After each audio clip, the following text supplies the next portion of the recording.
C'est ici que tout commence. Dans ces barriques vieilliront différents vins et spiritueux. Les fabriquer est un véritable savoir-faire, un métier très ancien que découvrent pour la première fois ces étudiants en filière agricole.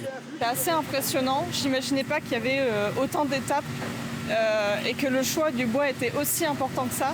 J'ai l'impression que c'est très manuel, ça a l'air assez sportif.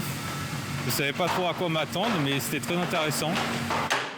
En France, il existe 3 écoles pour apprendre ce métier, mais il est aussi possible de se former directement au sein d'une tonnellerie.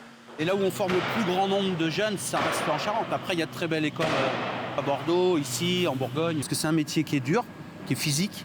Donc il faut vraiment que ce soit un choix personnel, réfléchi. Mais voilà. Mais c'est un très beau métier qui, pour moi, il y aura toujours de l'avenir. Pour les très bons tonneliers, voilà, il y aura toujours du travail.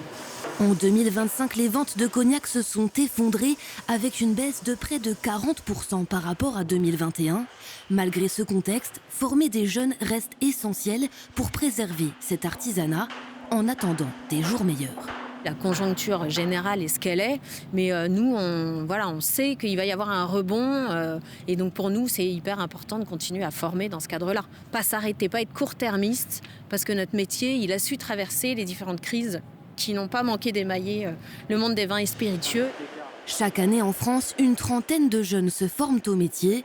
D'après la fédération, il en faudrait 2 fois plus pour compenser les départs annuels.